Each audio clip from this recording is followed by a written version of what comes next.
Welcome to the Indie Film Hustle Podcast, episode number 398. The most important thing is that you have the visual effects working for you instead of you working for the visual effects. David Heyman. Broadcasting from the back alley in Hollywood, it's the Indie Film Hustle Podcast, where we show you how to survive and thrive as an indie filmmaker in the jungles of the film biz. And here's your host, Alex Ferrari. Welcome to another episode of the Indie Film Hustle Podcast. I am your humbled and still quarantined host, Alex Ferrari. Today's show is sponsored by Rise of the Filmtrepreneur, how to turn your independent film into a profitable business. It's harder today than ever before for independent filmmakers to make money with their films. From predatory film distributors ripping them off to huckster film aggregators who prey upon them, the odds are stacked against the indie filmmaker.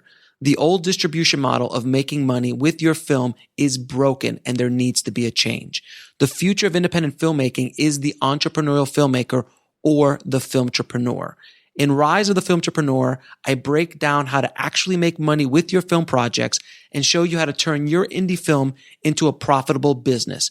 With case studies examining successes and failures, this book shows you the step-by-step method to turn your passion into a profitable career. If you're making a feature film, series, or any other kind of video content, the Filmtrepreneur method will set you up for success. The book is available in paperback, ebook, and of course, audiobook.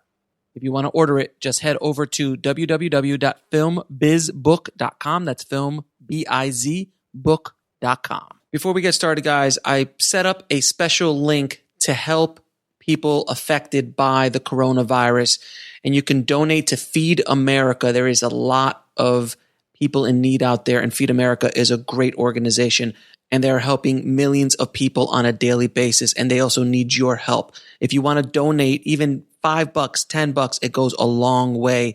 Head over to indiefilmhustle.com/help.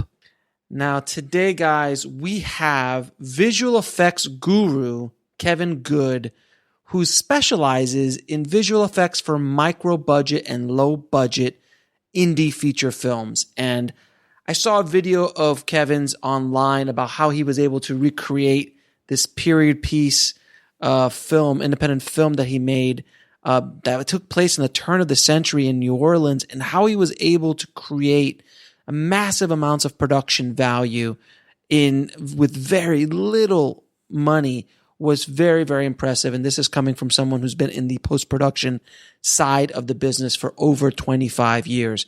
So I wanted to have him on the show so he can explain to the tribe how he does it, some tips and tricks on how to get a lot of production value with visual effects and making your film look big budget, even if you're making your film on a micro budget. So without any further ado, please enjoy my conversation with Kevin Good. I'd like to welcome to the show Kevin Good, man. Thank you so much for being on the show, brother. Thank you for having me. I appreciate it, man. I wanted you on the show because I ran across a video that you did about how you're using these really interesting techniques on creating really high production value for independent film as far as visual effects are concerned.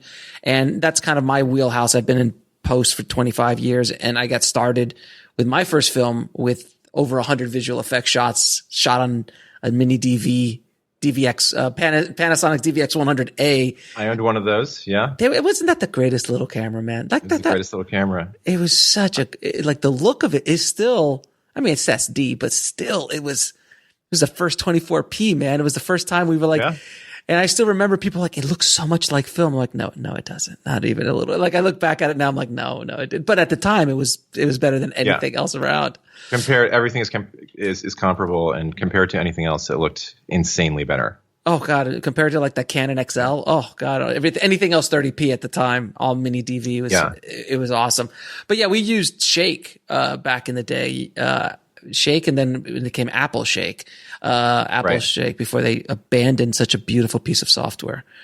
I used Shake a little bit, and I've never really gotten into a node-based compositing system after that. Since then, I've been using since Apple abandoned it, I've been using After Effects mostly for like 20 years now, and it's a shame. I tried to kind of get into Blackmagic Fusion world, and it's just tough.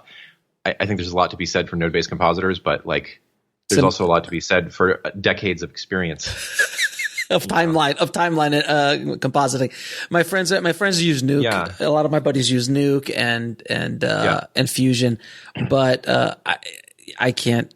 I know how to supervise it. I just don't know how to do it. That's the one thing I don't do a lot of high-end visual effects. I wish I did, but I don't. But before we even get into all of that, man, how did you get into the film business in the first place? Well, yeah, first of all, thanks for having me on the show. And I'm just glad that I'm here as not a representative of some indie film distribution scheme that has gone awry. Right? Because I feel like lately that's what it is, right? I mean, look. Okay, so with that said, I'm going to say something about it because by the time this comes out, it's going to probably be a few months since all the hoopla. But God knows, in a few months, I might have 3 or 4 more, 5 more episodes that are about this. It seems like I just said it yesterday in the podcast since this recording. I said yesterday, I'm like, Rome is burning, ladies and gentlemen. Rome is burning, and everyone needs to just be aware that this is happening and prepare yourselves for whatever's going to happen afterwards. But the whole infrastructure is falling around us. And even before we even get into how'd you get into the business, since you brought it up, didn't you go with Distributor for your film as well? We did go with Distributor. And yeah, and it's heartbreaking and frustrating, and I don't know what else to say. I know, I'm sure other people have lost out bigger than we did. I saw Brubaker give a talk, and I talked to him afterwards, and I said, why should I go with you over Quiver or anybody else? And he said, honestly, it is a commodity business, and so I think the reason you should go with us is because I'm out here doing the outreach, and we're trying to be there for the filmmakers in a way that maybe some of the other aggregators are not. And that's that's a true statement. They were definitely there a way for the filmmakers that no other aggregator was. Well, the other aggregators are trying to catch up right now, right? I feel like give them time. Give them time. They're all going to steal from us eventually. Is what you're trying to say, sir? Yeah. Yeah. I mean, when you were thinking up names for your show instead of Indie Film Hustle, had you considered a cautionary tales in film distribution? That's next. Like that? It's coming up. Look, the bottom line is, my show has, I'm now, as of this recording, I'm getting close to 400 episodes of this. Thank you so much. Of this one episode, this one podcast, not the others. And it's transformed over the years. You've kind of seen me change. You've seen the tone change. I've become a little angrier in areas. I've become things come up like Distributor and that whole fiasco, and then Predatory. And then I started finding out about the Filmtrepreneur thing and everything. So I'm just kind of a mirror of what the industry is, of what's going on. And now I feel that mirror is shifting towards, I mean, do you agree? Like before, it used to be the biggest entry point or the barrier to entry to this industry was the technology. Trying to make a movie was impossible. Now making a movie is not impossible anymore. It's extremely doable. But now getting anyone to buy it, sell it, see it is the impossibility. It's very difficult. Partially, I think making a movie. All right, here I'm just going to go off on this tangent right now. Go for it. Talk about this, but making a movie, I think, is really flipping hard. It I is. have a kid now, so I'm trying to censor myself more, right? So I'm using like the Good Place version of curse words. So got it. And I think everybody's like, oh my God, technology is making everything so accessible. I can go buy a Panasonic GH5 and it looks really good and people can't tell the difference. And then, my laptop, I can edit everything. So I did a little thing here. Are you aware of M. Night's The Village budget that's like online? No, I don't. I've never seen it. I know of the movie, but I don't know the budget. Right, sure. So the budget like leaked online, like a really detailed line item budget, and I think it's actually a really interesting thing for people to go look at because it's a $71 million movie, and normally we don't get to kind of like poke under the hood of a $71 million movie, directed by an A-list director starring Joaquin Phoenix and Bryce Dallas Howard, and lensed by Roger Deakins, and kind of see like, okay, how are they doing their thing, and what are their line items, and how does that differ from what I'm doing? And I think like filmmaking is so accessible, but I think we also all live in like this delusion bubble about how accessible it is, myself included. So for a $71 million budget, I just looked this up, right? $71 million is a lot of money, and most of that is going to stuff that costs just as much as it did in, I believe, 2003 when they made The Village, right? Mm-hmm. So I looked up the film and dailies for the movie cost $386,000, and then the subsequent film lab expenses cost $596,000. So under $1 million for film, and all of the subsequent film processing, dailies, printing, all of those expenses is under $1 million of your $71 million budget. Great. So now the movie's down to $70 million because you're shooting it on your GH5. Right? That's still immensely expensive, and hotels cost the same thing. Joaquin Phoenix costs the same thing. No, actually, costs a lot more. No, he costs a lot more now, sir. He just skyrocketed as of Sunday, right? Carpenters cost the same thing. Costume designers cost the same thing. Locations. Arguably, all of this stuff costs more. All of it costs more now because things in 2003 cost a lot less than they cost now. Period, as far as just inflation in general. Absolutely. And Joaquin cost $5 million for that movie. Oh, you couldn't he won't walk on set. That's cheap, Joaquin. he won't walk on set for less than 2025 at this point in the game. Right. And so I think it is true this is more accessible than ever, but I think we're also under this delusion of going out and looking at a movie like The Village, or you could even look at a more modest movie that is maybe a little bit less elaborate in terms of sets and costumes and stars, but it's a little delusional to say like, oh, okay, I have a cheap editing system and a cheaper camera that looks really good now, and so movies are super accessible. You know, a lot of it still isn't, and kind of taking a big look at that pie and saying, okay, technology's really done some damage on these parts, but I still have like 80% of the pie that I have to cover and get really creative about, and be really ingenious to be able to bring a good story to life and give some value to the audience, I think is a responsible grown-up way of treating indie film. Well, and I would agree with you to a certain extent, because it all also depends on the story you're trying to tell. So, you know, like the film I made at the Sundance Film Festival on the corner of Ego and Desire, that cost me about $3,000. And that, you know, and if I would have included my flight out there, I don't even think I think I was flown out, but if I, you know, all the costs to get talent out there, get everybody flown in, all that stuff, and paying them. A lot of stuff was free. You know, we had, you know, a place to stay for free. All that kind of stuff was you know, all that stuff. But that's what an indie filmmaker is supposed to do. You're supposed to figure things out as far as using the resources you have to make the film you want. So let's say all in, if I would have paid for everything, let's say the whole movie would have cost me $15,000. That's still insane as far as a cost is to make a film. So for that story, that made sense. You know, The Village, much larger concept, let's kill all the stars. It's all now non-union actors. We're talking about non-union community theater actors are now in there. Everyone else stays the same. Deakins is still shooting it. Costume design is still costume design. I don't know. I think Deakins cost almost $400,000. So I don't know if which is believe me, they should pay him a lot more. Well, again, his value's gone up in recent years as well. So since 2003, exactly.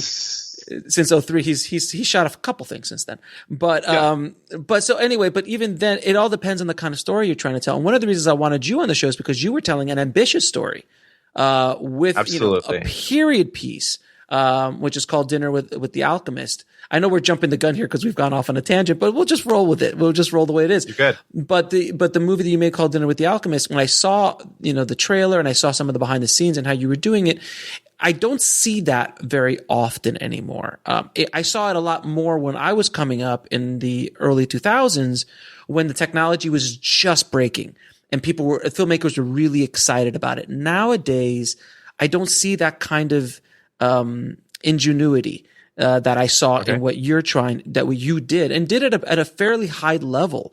Because again, I've been a VFX supervisor for a long time, so I understand what a comp is. I understand how it looks, how it's supposed to look, how you key, you know, roto if you need to, all those things. So when I looked at it, I'm like, okay, he's doing it good. Because there's a lot of people who do ambitious stuff, and I look at it, I'm like, did you key that out in Final Cut? That Final Cut 6? Ooh, that's probably not a good idea. Who's using Final Cut 6? Exactly, sir. Exactly. At least 7, for God's sakes. I was on 7 until only 4 years ago. So, but anyway, but you were able to do that. So that's why I wanted to bring you on the show. But again, you also, went after something ambitious, but you were also very clever in the way you did it. And I wanted to bring this concept back to people, because you even took it to places that, and we'll talk about how you did it. Okay. So before we jump into this, because now all right. So we've all gone off on our tangent. I want to get that budget, by the way. I would love to see that budget. How did you get into the film business in the first place? And then we'll go from there. Great. So I went to school for finance. I have a degree in business. And why in God's green earth would you come into the film industry? Sir, what is wrong with you, sir? And I briefly worked at like this consulting firm on K Street in DC, where I was living, the area. And I was just totally miserable. Yeah. And I quit.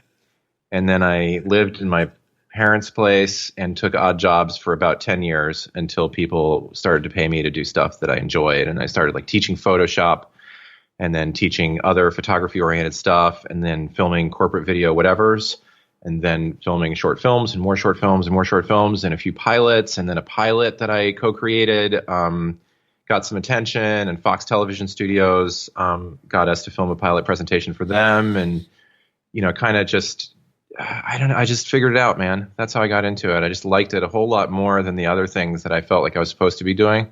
Good. And so I just kept figuring it out, and I'm still trying to figure it out. And that's something to say. Anytime I've had people on the show that I know who were like doctors and left their practice to be a filmmaker, and lawyers and business people.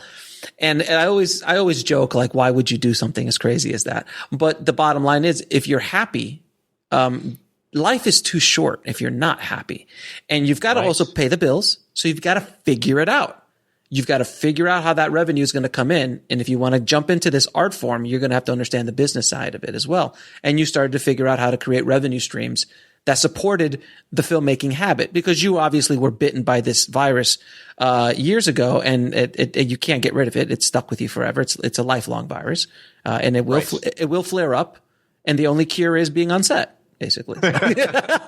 Absolutely. No, and it's not a cure; it's a treatment. Because once you're off set, you're depressed again. You're like, I want to go back on set. It's like that saying, "Do what you love, and you'll just work constantly every waking moment for the rest of your life until you die." Right? That's how the saying goes. And I think there's some money there. I'm not sure if there is or not, but if you're happy and you can eat, I guess, and have a roof over your head, that's all that really matters. Yeah. So in your opinion, before we get into your movie, why do you think most independent filmmakers fail when they approach ambitious VFX shots? Because this is something that I've had immense amounts of experience with over the years, running a post house in the indie film space. And I see these, I don't know if you've heard this comment. Let me see if you've heard this before. When I have an independent filmmaker who would walk into my suite and they go, look, I have this movie, I got this idea, and I have these VFX shots I need done. I'm like, okay. And I had a VFX company, so I knew what my boys could do. And they go, okay, you know that scene in Avengers? And I go, stop right there. Just stop. Whatever you saw in the Avengers, you can't afford. Right. It's not going to happen the way no. He goes, but wait. I'm like, no. Just, okay, tell me what it is. It's like, so I want this shot of the White House, and I want to fly over. And I'm like, do you have any of this footage? No, we're going to do it all in CG. Got it. Okay. So we're going to do it all in CG. And then the monster that I have written in the script. Oh, there's a monster. Yes. Have you designed this monster? No, you guys are going to do that. Okay. Got it. So we're going to, and how much do you have? Well, we've got $15,000. How many shots? How many shots you got? I thought you were going to say $300, to be fair. No, because I'm not, I had those conversations as well. But even at $15,000, they're thinking, I've got $15,000. I could do 35, 40 shots with full CG characters and environments and comp and all that for $15,000. And this is back in the mid to late 2000s, early 2000s. And you're just like, no, man. So I want to kind of break this myth down, and also want to hear what your point of view is, why most filmmakers fail when they attempt these kind of shots. Yeah. So I think there's like a chicken and an egg thing, right? And as indie filmmakers, we just have to reorient how we think. And that is, like, you can't take a script and say, this is my script, and here's my storyboard, and here's my vision for this script, and now I'm going to go execute that. we have to do that out of order. That's how Hollywood gets to do things. They get to dream up any stupid thing they want on the page. You know, Iron Man hits its jets, flies up above Manhattan, and releases this huge blast, and all the bad guys blow up. Sorry, I just ruined like 3 of the Avengers movies there. Spoiler alert. They get to do that. What we have to do is like kind of think backwards and say, okay, here's the story we have to tell, but we can't be too precious about it. What are the resources that we have? Maybe those are real world resources. Maybe those are visual effects resources. Maybe we have to make the movie with sock puppets because that's like the only way that we could possibly tell this story. But we have to think backwards and say, you know, what do I have that could help tell this? And then we go ahead and we essentially change the script a lot, but keeping the essence of it, like keeping the essence of the story to accommodate what is sort of like feasible in our world, right? So to use an example out of my movie, Dinner with the Alchemist, and so to kind of catch up your listeners on what's going on here, you know, we wanted to do something kind of different from indie movies. We didn't want to do, you know, a few 20-somethings sit around in their apartment and have arguments because we've seen that movie too many times, you know, and I feel like so many indie movies end up kind of looking like Reservoir Dogs, and it's like, yeah, we saw that one. We saw that one a long time ago, and he's had a really successful career. And it did well. I mean, he did it well back then. He did it really well, and he already did it in the past tense. We're talking in the past tense. He did it like super, well. Like he did it really well. Do you remember how many Pulp Fiction ripoffs there were when Pulp Fiction came out? And it's already out. Is my point. People can already watch that. They've already had an opportunity to watch that. So we wanted to stand out a little bit, and so my wife wrote this period piece. It's set in New Orleans in the early 1900s, around the turn of the century, and it has a lot of magic and voodoo and this stuff. And some perfect indie film. Perfect indie film. Yeah, exactly. Right. Huge cast, set in New Orleans. We don't live in New Orleans. We were living in the DC area at the time. Big cast, period piece, some location where we weren't, where we didn't live. A fair bit of like visual effects shots for like voodoo and magic sorcery type stuff. And, you know, we were like, okay, how can we do this? We want to set ourselves apart as an indie, but how can we tackle this thing? And so like, for example, there would be a shot in the script and it reads like, you know, it's morning rush hour on the docks of old New Orleans as workers are in line to get their jobs for the day or something. Right. And so if you're an indie filmmaker and you read a sentence like that, it's just got to like put the fear of God into you if you know anything, right? Or you're ignorant and you're like, oh, this is cool. Ignorance is bliss. I'm just going to go to Alex's company. I've got $15,000 for this. We'll just film everybody on green screen, and then I'll go call Alex, write him a $15,000 check, and he'll come back and it'll look great. But wait a minute, right? But also don't forget, it's actually 4 shades of green screen. So like you actually taped. No, you laugh.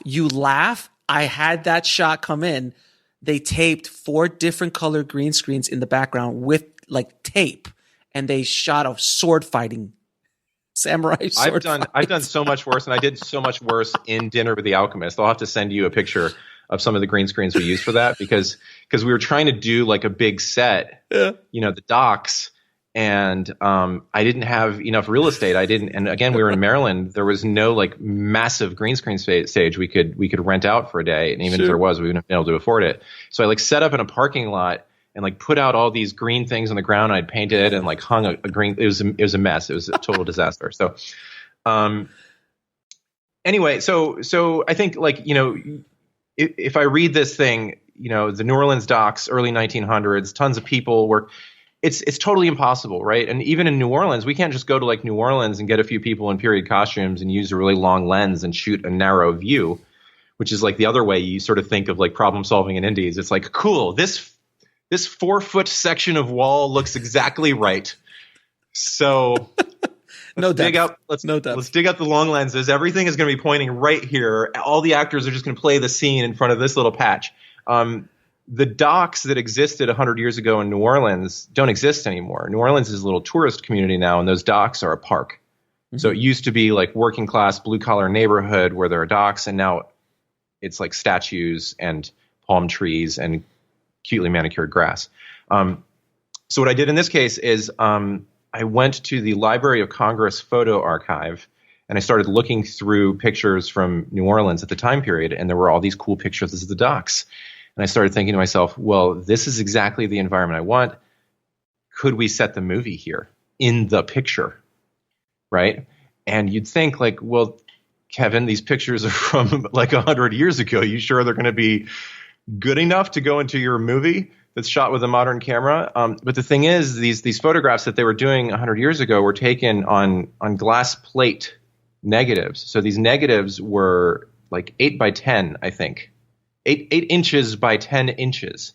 So like they had way more resolution than a modern like super 35 millimeter camera. I don't care what camera you're shooting on. These guys 100 years ago, sure, they had to work a lot harder for it, but they were rocking some really high res imagery.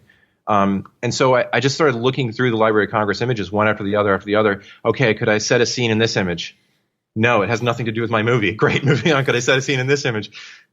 No, not unless my characters can fly. Can I set a scene in this image? Oh, this is kind of cool. Look, you can kind of, yeah. So if they were kind of standing here and they were kind of blocked with their backs to this thing, and then the other guy walked in from this angle in between these two hay bales, now we're talking, you know?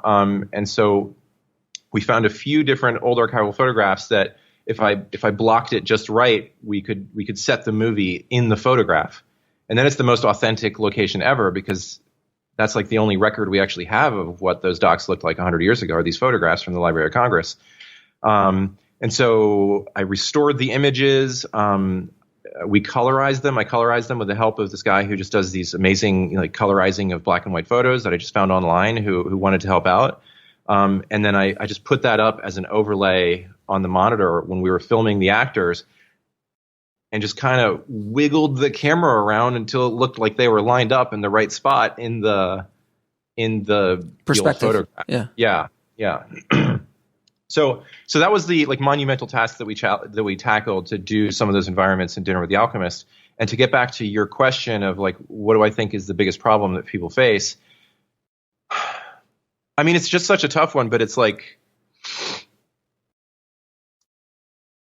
I don't want to say like ignorance, because that's like insulting, but I mean, no, ignorance is too, but it's not. Look, I'm very ignorant to a lot of things in life. I don't like, if you ask me, how does a rocket go up? I'm like, you light the fuse and it goes up. I don't like, it's not like, I'm not that ignorant, but you know what I mean? Sure. But I'm ignorant to rocket science. I'm ignorant to brain surgery. So ignorance, I don't feel as long as you're not pretending you know everything about it, then it becomes an insult. Right. And I think it is like being realistic about what you can pull off. If you don't have somebody that's really good with the visual effects, involving them way earlier and like at a storyboard stage, or at like how could we find a simpler way to tell this story, not simpler in terms of storytelling, simpler in terms of execution, in terms of feasibility, get somebody, if you're not a visual effects guru yourself,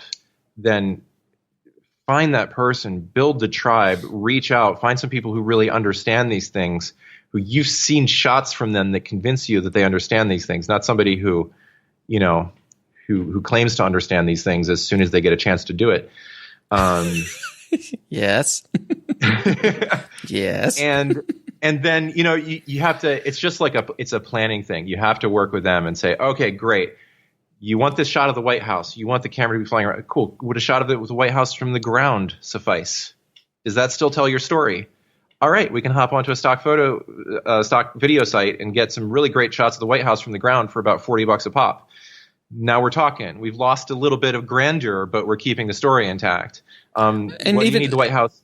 So I don't mean to interrupt you. All right, so let's talk about the White House for a second. So let's see how we can make that White House shot work, because I want people to understand, like, so, okay, ixnay the monster, because the monster is a whole other conversation. But let's say you wanted a shot of the White House. There's so many beautifully shot drone shots of the White House, of Washington, that really make it look good from a high angle. So you could use that as maybe an introductory kind of shot where then you can cut down to the ground. And, so there's ways around it. And then with all the little tricks of the trade that we could do, you could really add. We're trying to make a monster come out of the White House. Yeah, but we still haven't created the monster yet. So I have to get rid of them. Guys, I'm sorry. We can use sound. You could do what Jaws did. So here's how we do it. First of all, no, there are not a lot of really good drone shots of the White House because all of DC is a flight restricted zone since September 11th. Okay. So it's actually really hard to come by aerial stuff of the White House, except for stuff that was taken like really, really far away for national security reasons. Fair enough. So we might have to ground that shot. Okay. Period. Okay. Yeah, but you could ground that shot. You could do, dust elements and stuff like crashing out of the roof, rumble of the ground on the White House, cut to reverse on your characters in a medium shot, and the shadow comes up over their faces. See? Look at that. Done. And it's Jaws. Right? It's Jaws. You don't see. It's much scarier. You don't see. Much scarier if you don't see the monster. Yeah. If you don't see it, you just see maybe like a tentacle or an arm or something quick that I've actually used shots that were, you needed to see like a monster's arm, and we literally would just draw it in Photoshop, and then it's a still image, and then we just throw a motion blur in front of it and comp it going across, and you add a nice sound effect to it. Nobody knows the difference. It's you're a magician. When you're a VFX artist, you're a magician. But what I loved about your explanation of the dock scenes is that you aren't precious with exactly what the word is saying. You're backing in to the resources you have at your disposal. So you're kind of doing a rewrite of the script in a macro level, not the micro level. The story is the story, but you're placing things differently. And by doing that, you're adding more production value. So it's the equivalent of what Robert Rodriguez did with El Mariachi. He's like, well, I've got a Mexican town, I've got guns, I've got a guitar, and I got a turtle. Some dude who will just jump off of stuff if I ask him to. I've got a school bus. Let's just write it all in. So just write it all in, and he'll jump off of a school bus. You go back and you watch that movie. You're like, how did they flew across with the pulley, and it was like, this is insane. But this is what happens when you're 20 something in 90. But so you're backing into what resources you have. But instead of backing into a Mexican town, you're now backing into, I can do this VFX shot convincingly. So now let me work around the story around the shot I can provide. Right. And to use, to quote Gareth Edwards, who did the indie breakout Monsters, which is incredible, and then went on to direct massive movies like a Star Wars movie, Rogue One. Arguably one of the better ones since Disney purchased it. I really enjoyed it. So Gareth Edwards talking about Monsters, right? So this was the monster movie that he made on a shoestring budget, just driving around in Mexico, and it's very inspirational. He is extremely good at visual effects. He is so good in After Effects. He's so good. He has a course on FX PhD that if anybody wants to do this stuff, they should just go take, because Gareth Edwards is teaching you how to kick ass, and he's really good at it. If you don't want to take advice from a guy who got a gig directing Star Wars, then I don't know what to say, right? So he's extremely good, and he was talking about how he was going through all these shots on monsters and how he would knock out 2-3 visual effects a day. This is somebody who's great at what he does, and a lot of those were, there needs to be smoke going out of the horizon, or they pass by a burned out car or tank, or a fighter jet goes overhead, or all these things that he knows very well because he knows how to do this stuff are simpler visual effects shots. Mm-hmm. And then there's a shot of the monster. It's a monster movie, and you finally see the monster. Spoiler alert! Sorry, the movie's called Monsters. So, but he said the monster shot. The first time he had to do a monster shot, I forget. He said it took him like a month or two. Right, and it's just like a completely different world. Like here, we're going to see this thing in all its glory. Okay, so if somebody who's like a total pro who does this full time professionally is going to take a month or two to pull off one shot on something, and then it's going to take just a few hours to pull off another shot. You need to know that difference as a director, or as a filmmaker, period, and not kind of be naive about that. And I think that's part of that self-education thing of okay, this is a set of tools I have in my tool bag, and this other thing here where I actually want to see the monster in full view busting out of the roof of the White House. I either got to figure out a creative way around that, or I got to go raise another $1 million. Right, and then you have to put your business hat on and go, if I add another $1 million, am I going to get that $1 million back in sales? And is showing the monster coming out of the White House the right way to spend that? And that was the other thing, with everything I've talked about by being a filmtrepreneur and being the entrepreneurial filmmaker, you have to, I always tell people, like, look, I know you want the crane shot, but the crane is going to cost you another $4,000 to rent that techno crane today. Do you need that shot, and what's the ROI of the techno crane? Like, are you going to get that $5,000 back in sales, or can you do it with a jib arm? Can you do it with a drone? Can you do it with, a Steadicam or a gimbal or something more affordable? Is it as cool? No, it's not your Scorsese shot. Absolutely. I'm sorry, but he's playing with a different tool set that we are. So you have to, and he doesn't have to worry about that. Yeah. No, obviously we all saw The Irishman. That's what happens when you give Martin Scorsese a blank check. I don't think he's ever had that in his entire career. And he's like, you know what? I think we're just going to bring back every old actor I've ever worked with, and we're just going to make them young. Screw it. That's it. And they just, like, because originally I was only supposed to be like 150, and it ended up like being 210, 220 or something. Was it really? That's amazing. It was. No, they gave him a blank check. It's Netflix. Netflix just gave him a blank check, and it worked. I mean, I don't know how. I think it was fairly successful for Netflix, and definitely got a lot of people talking. They'll never tell us. But I don't think Marty's getting that check again. I don't think. Even they got lots of shots of him sitting at the Oscars, and he didn't win anything, but they got nominated for a ton of stuff, and they definitely got a huge level of prestige out of that. Oh, yeah, and everybody was talking about The Irishman was on everyone's lips for weeks. Kind of like The Mandalorian was when it was out. Like, it was like Irishman. It was like, and they got a lot of press out of it, and it did work. And also, I think from what I heard, Netflix's plans are, and also Amazon's plans is, they do films like that so they can attract other creators of that magnitude to go, well, they gave Marty $200 million. I just need $100 million and I get free reign. Oh yeah. Where do I sign up? Right. You might not want to, if you're a big name director, you might not want to sign on to do something for Netflix, but what are you better than Martin Scorsese?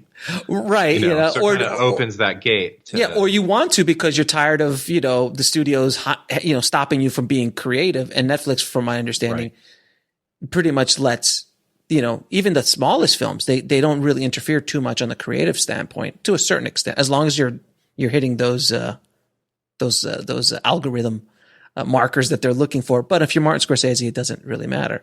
So. Right. It's a very interesting world. I think we've gone completely on a tangent with Martin Scorsese. No, it's okay. But you're talking about like the ROI thing, and like, is the Technocrane worth it? And I think it's like, so I think it's important to keep that in mind, and keep in mind that sometimes the answer is yes. Sometimes the whole story depends on that technique. Absolutely. You need that Technocrane. That's the thing.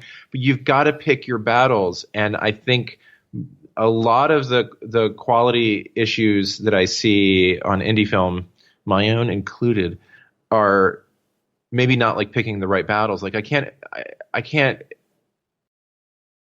even remember how many times I've had arguments with people over getting like fancy lenses. Like, I'm going to rent a set of Cooks for my short film. And it's like, no one's going to know. You're making a few $1,000 short film. No one's going to really think that this expensive lens rental, and that is, so if we think of, your movie budget is this pie, and let's say 20% of that pie is like way smaller now because of technology. So that's the camera, film stock, forget about it, editing systems. 20% of that pie has shrunk massively. And as I was talking about before, when we were talking about The Village, the other 80% of that pie is largely intact. Hotel costs haven't gone down if you need to fly people around, Mm-hmm.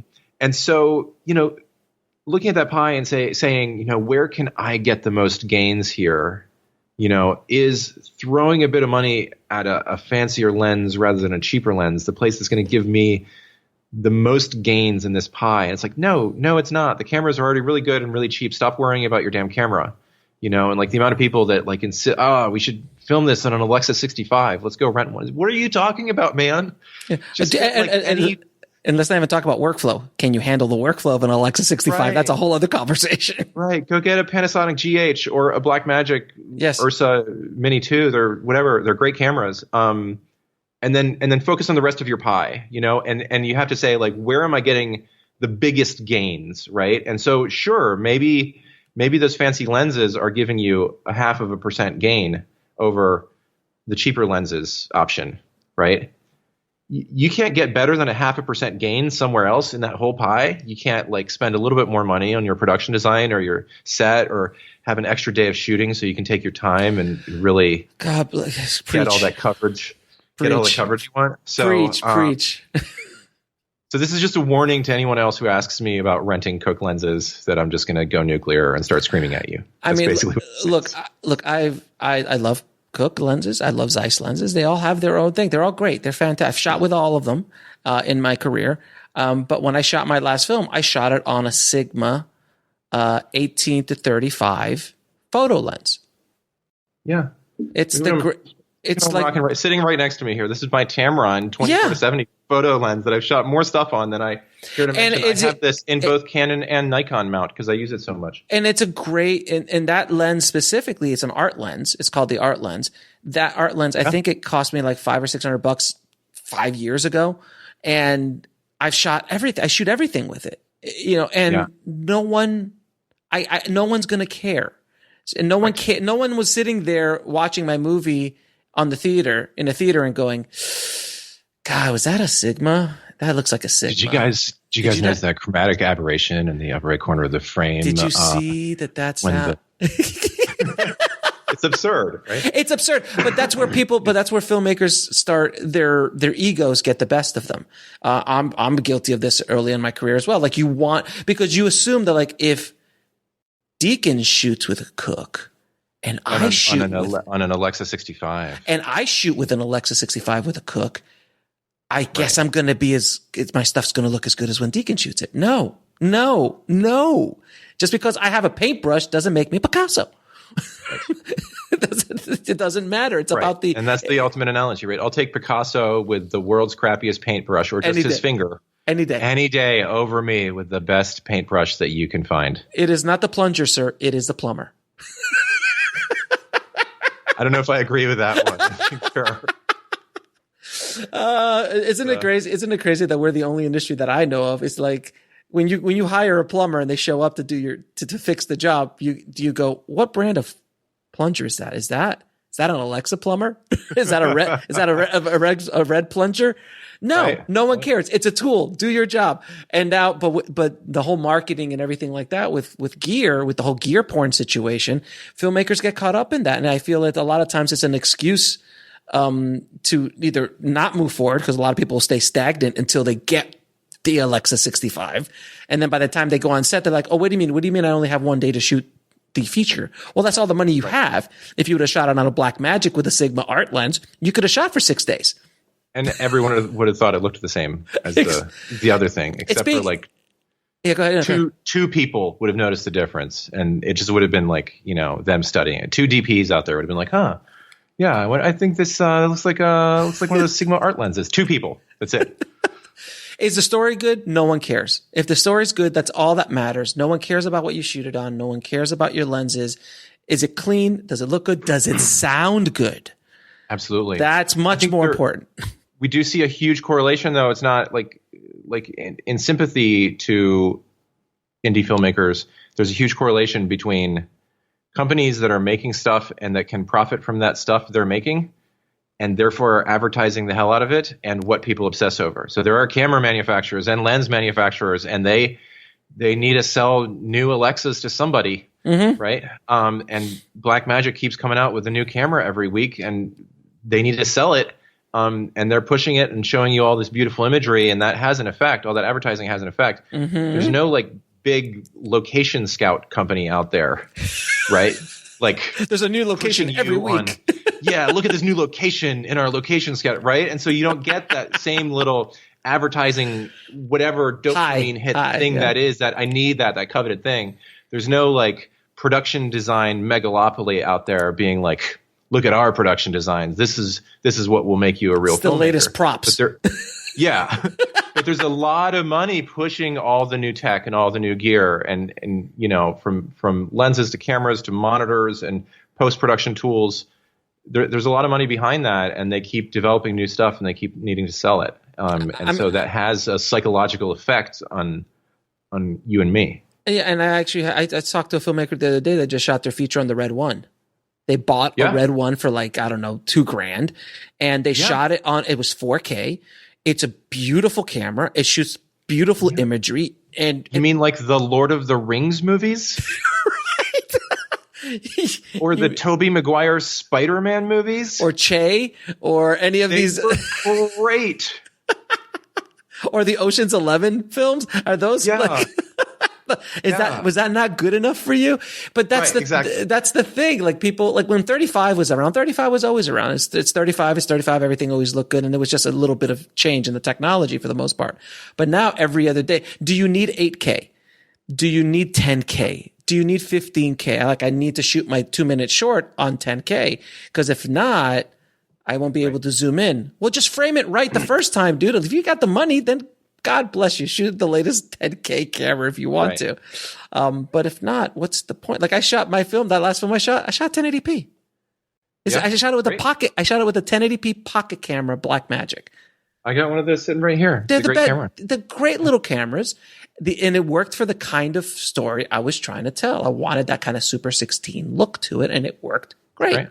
You know, so it's all depending on picking the right tool for the right camera and not to get caught up on it. You know, I know we've gone off on a tangent on gear porn a little bit, but it all kind of works into the concept of how to get the most bang out of your buck and not to allow marketing, not to allow ignorance to derail your filmmaking dreams, if you will.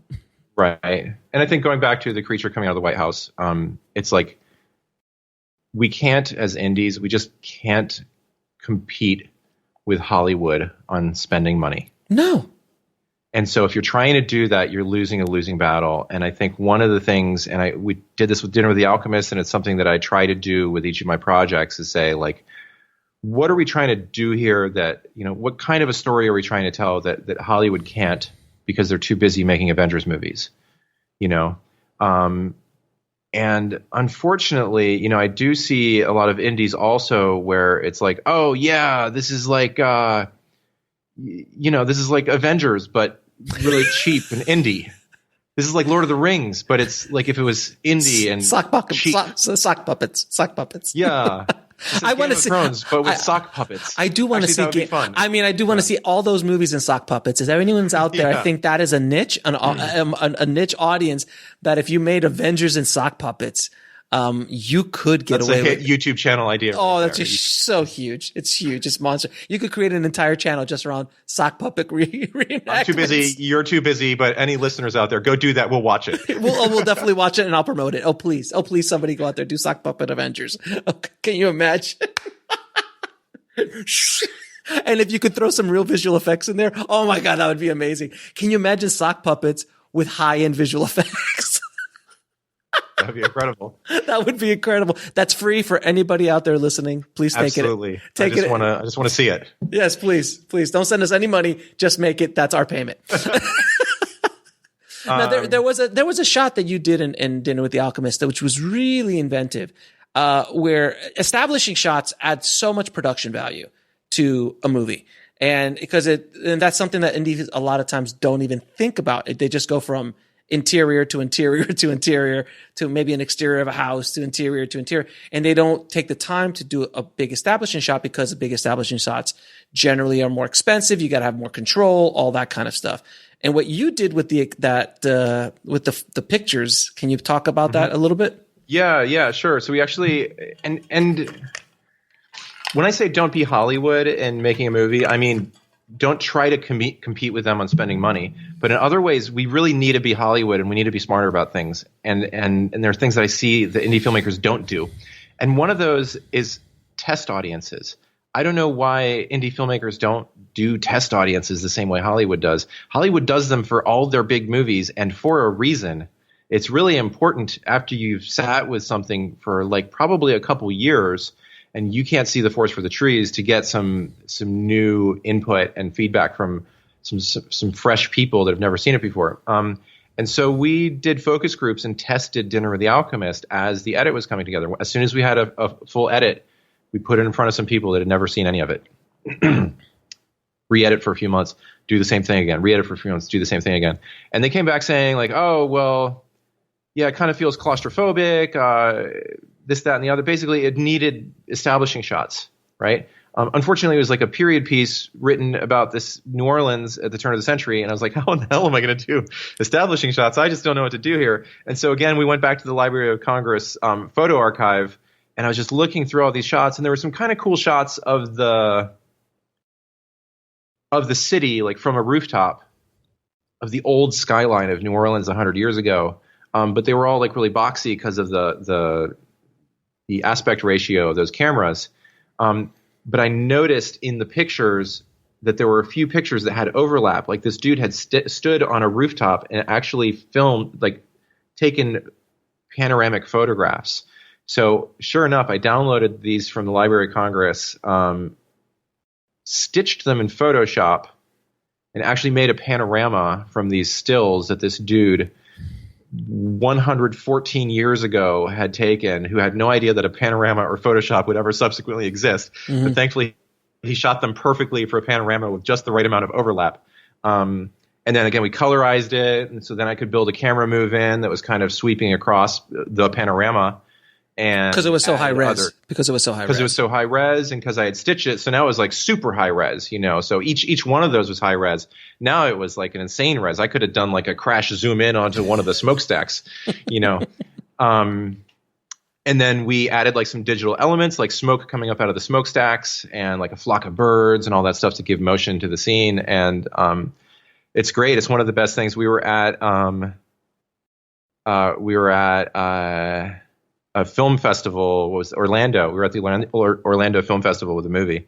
And I'm a nervous watcher, so I used the bathroom like 3 times during the course of the movie because as we were sitting there watching the movie, my bladder couldn't take the nerves of sitting with audiences and watching my work. Yep. So I keep running to the bathroom. And then on one time when I ran to the bathroom, that shot came up and I was randomly walking past this couple that, you know, strangers at the Orlando Film Festival. And they're like, ooh, that's really beautiful, they said. And it was like, that's it.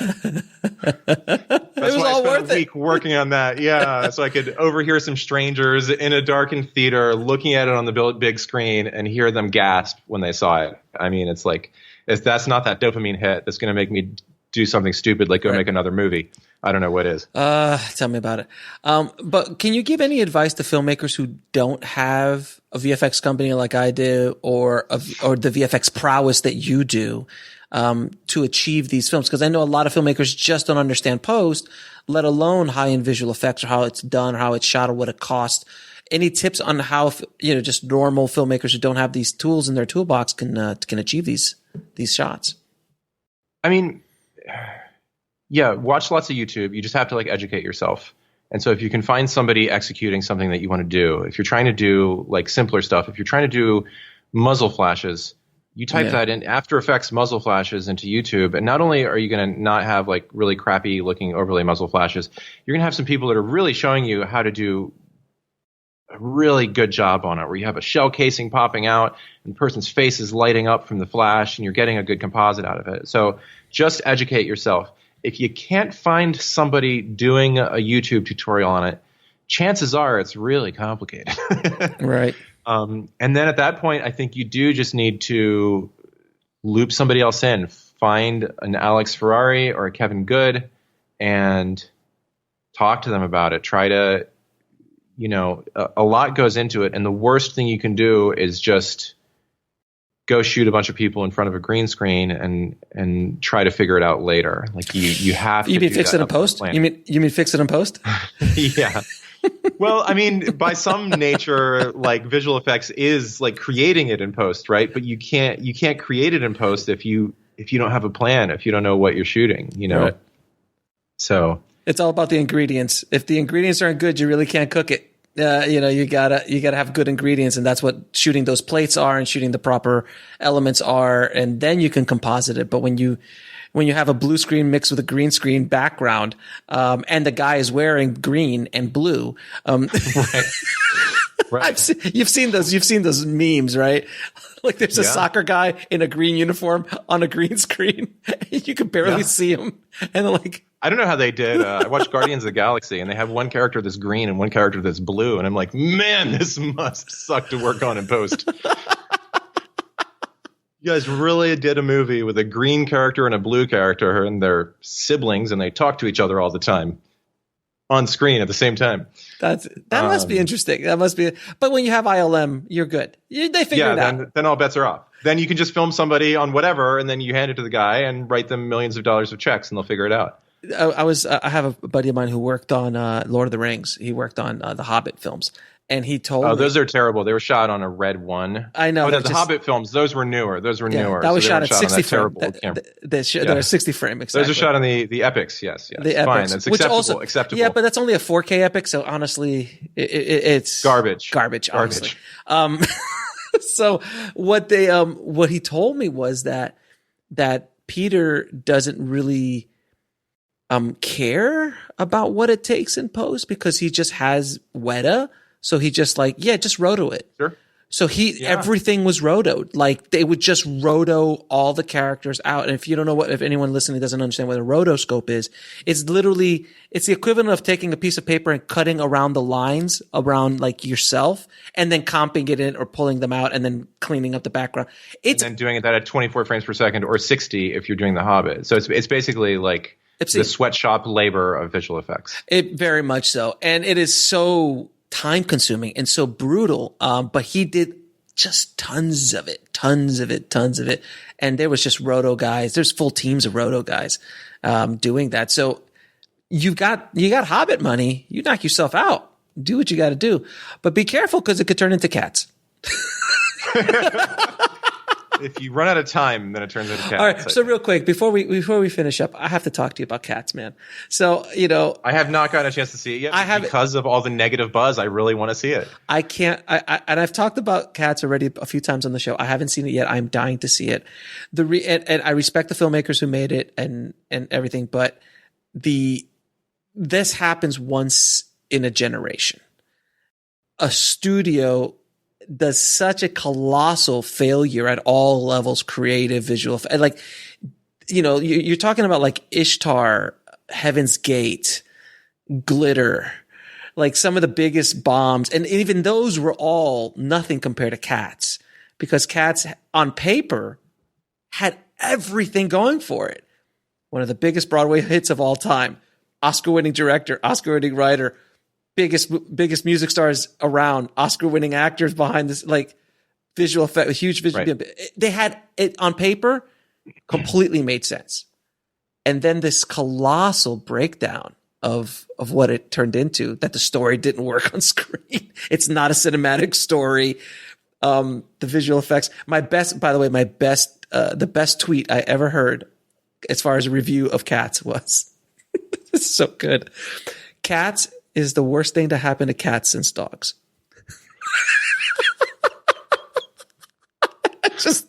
It's so bad. Go ahead. I think you have and you see this with movies, you see like these tight deadlines and everybody, Yep. Particularly with visual effects, like so many of the big tentpole movies now are just visual effects experiments where to like call them live action is even a stretch. Mm-hmm. And you kind of always see these things come along, and then you tell the war stories about how they almost didn't come together, but they always kind of seem to come together, and they always kind of seem to make deadline. And it's like, or not once in a while. And by the way, I don't blame the VFX team at all for they just didn't have the time. And also, from what I understood, there was just so many mixed messages. It was like by committee. There was like. And like, I have a lot of people who work at the big VFX guys that I know, at big VFX studios. So I understand these ridiculous deadlines they put up that are insane. But it's, you don't go back and just change everything with 3 months left, and you don't continuously change. And that's what happened to them, to the point where they released the movie and what's her name? Judi Dench had her hand showing through. Her hand with a ring on, and it just didn't get comped, and it didn't get there. Can you understand that? I mean, you and I both been in the business. I've delivered just a lot of features in my life. I've never delivered a film with a VFX that how many eyes had to have seen that print? How many people watched that before it got sent out to theaters? Yeah, but how sleep deprived and how big of a hurry were every one of those eyes in? Exactly. And so it's insane. Yeah. So it is a cautionary tale for filmmakers, even in the indie level, when you throw these ridiculous timelines are like, well, I need to meet Sundance's deadline, or I need to meet South by Southwest's deadline, or I need to, and you rush and you rush and you rush. It's obviously not as big of a risk as it is putting out $100 million movie at Christmas with missing visual effects. But it does hurt, and you can burn through a lot of money very quickly that way. Yeah. Yeah. I've been working on, this is the thing that I should be slightly ashamed to say, but I've been working on a web series that's all shot on green screen. Everything. Every shot. We started principal photography in September of 2009. Wow. I'm still working on it. Yeah. So when I finish this call with you, I'm going to open up After Effects and keep compositing. Jesus Christ. Okay, off air, we're going to have a session, man. We're going to have a little, yeah, I'm just going to throw some intervention at you because this is a problem.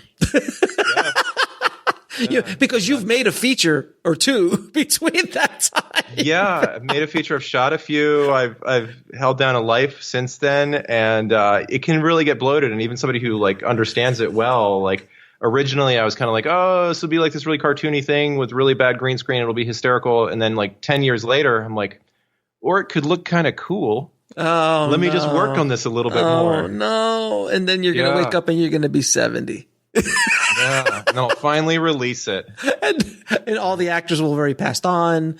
Yeah. It's just it is what it is. Yeah, I mean it's just a web series too. What the hell am I going to do with a web series? So first of all, stop calling it a web series. You can't call it a web series. You have to call it a streaming series. You go. I'm not joking about that. That is streaming. You can't, if you call it a web series, the second you said web series, what do you think of? Crackle. All those old bad web series that came out when the internet first showed up. If you call streaming series, you think of Stranger Things. You think of The Mandalorian. You have to forgive some of my language. When I made this, when I started making the web series, computers didn't exist yet. It's just you were book that I was. No, you were comping in DOS, sir. You were comping in DOS. No, seriously, YouTube. I don't think YouTube existed. Did YouTube? Yes, it did. Yeah, YouTube existed, 2005, but not by much. When did YouTube start? 05.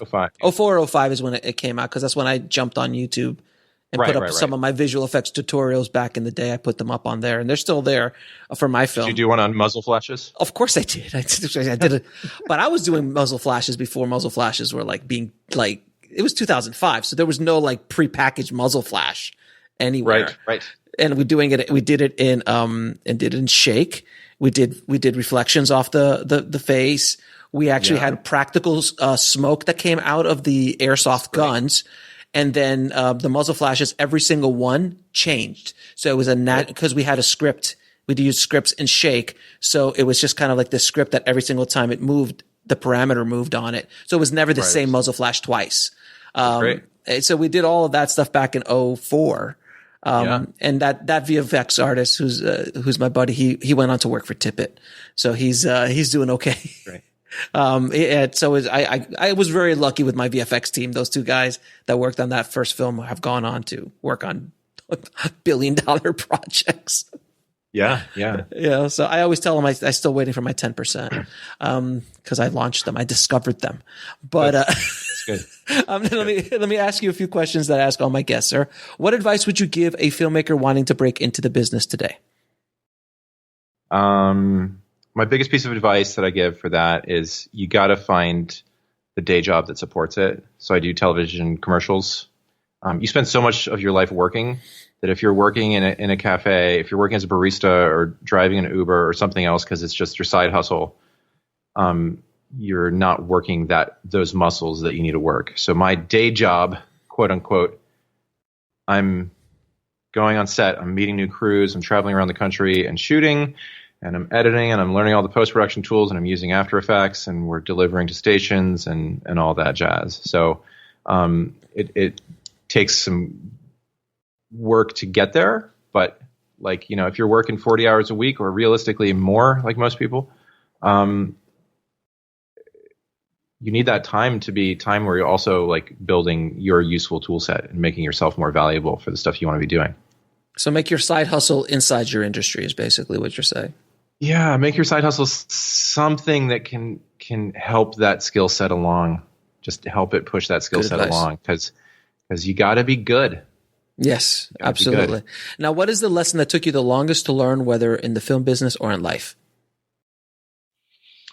The lesson that took me the longest to learn, I haven't learned it yet, but that I can't do everything myself, and I need to quit with the feature bloat. Like the series that I started filming in 2009, it's almost done. Series. It's almost done. It's a streaming series. It is, which is fantastic, but it's almost done. Yeah. Any day now. Almost done any day now. So, you really gotta build the tribe. You got to build the tribe so you can have that support and you can have the people around you that are going to help you put things out. When I was doing my web show, Weapons of Mass Production, my YouTube show where I would review cameras and stuff, it was kind of agonizing because it took up all my time and I couldn't do anything else. But at the same time, I was publishing something every couple of weeks that was getting like a lot of viewership and a lot of feedback, and just being in that mode of like, put stuff out the door, man, put stuff out the door. And so I still have trouble with that because, I'm on my 11th year working on one project, and that's not a realistic time frame. What are you, Kubrick? For anyone that is sane. What are you, Kubrick? Come on, man. I mean, do the file, like the VFX files, they've had to have changed. How many versions of After Effects? How many versions of After Effects have I gone through? Yeah. And then you see me like getting better. And I was just talking about this morning with my brother, where you see like the first episode and it's like, it just looks stupid, right? It looks like somebody standing on a green screen and like this poorly rendered CG background behind them. And then you look at the episode I'm working on now, and it's just like so moody and intense and fun looking. And it's like, you just see this progression. So if anybody can choke down these early episodes, there's really a treat in them, at the end, because it just continues to get better. But we are going to have an intervention after I stop recording. What is the biggest fear you had to overcome to make your very first film? Biggest fear to make a very first film? I'm going to go with very first feature here. Yeah. Biggest fear, just letting everybody down. It's like you're so overextended and you've pulled in so many favors from so many people. And so we went to New Orleans to shoot just for a few days, and we aren't locals, and we had to fly. Like half of our budget was just for these couple days of shooting some exteriors around the French Quarter, because travel, hotel, hiring some local crew in New Orleans, all that stuff. So I think I just felt like, I've asked people to do so much and put in so many long hours and work for so little, and it all might just not come together. This might be the thing I'm talking to people about that I've been working on for 11 years from now, So I don't know, letting people down so that it was just, I don't know. I just wanted to be able to have a premiere and put a movie out that didn't suck. And thankfully we did, but I know the feeling. Yeah. You're really not sure that's going to happen until the very, very, very end. Up until then, it might all just be a waste of time and money. Now, what are 3 of your favorite films of all time? 3 of my favorite films of all time. Well, the thing that popped into my head immediately was Galaxy Quest. Oh, so good. So good. So good. I can't wait to see that documentary. Oh, yeah. I can't wait to see it. I saw it. They did at that theater in Santa Monica. Yeah. They did when Alan Rickman passed away. They did a in memoriam screening of a bunch of his films. So they had Galaxy Quest with the writer and director, and that was great. So Galaxy Quest. What else? I'm a Star Wars kid. I grew up with the original Star Wars, and that was just really formative for me.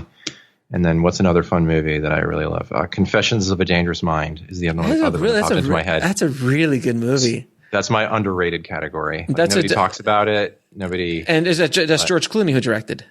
George Clooney directed it, starring Sam Rockwell, and it's just one of those movies that kind of slipped by. And he did really good. And I remember he did some really kind of ballsy directing moves in that. Yep. Like he would change the sets and all in one shot, one take. He did some really cool stuff in that movie. And Sam Rockwell was just amazing in that. Yeah, he's had an okay career since then too. He's been aight. He's been doing aight.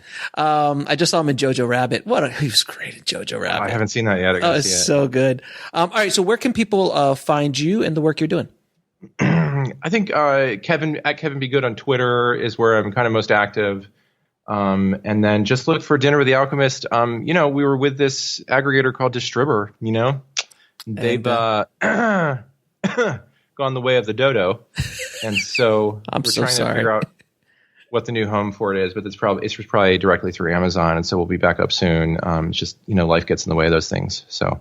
All right, yeah. Kevin, man, it is. I know we could talk for about another 2 or 3 hours about VFX and the anytime and dealing with filmmakers and all that kind of great stuff with VFX.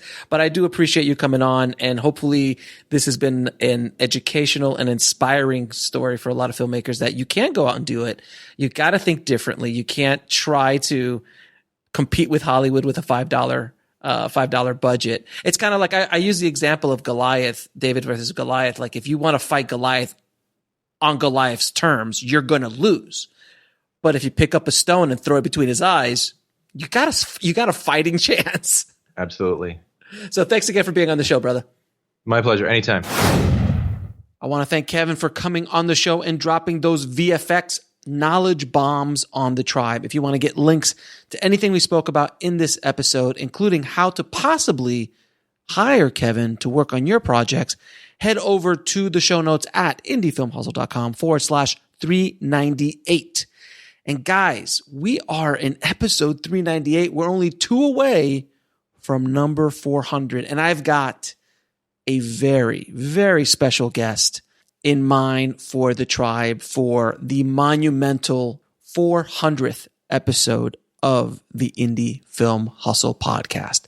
Also, next week, I have some big announcements coming to the tribe, so stick around because you might be in for some more surprises. This is what happens when I am in quarantine. I go crazy. I've launched too many things this year, but I am not. It seems like I'm not going to stop anytime soon. So all the better for you guys. So thanks again, guys. I hope you're doing well. Stay safe out there. And as always, keep that hustle going. Keep that dream alive. And I'll talk to you soon. Thanks for listening to the Indie Film Hustle podcast at indiefilmhustle.com. That's INDIEFILMHUSTLE.com.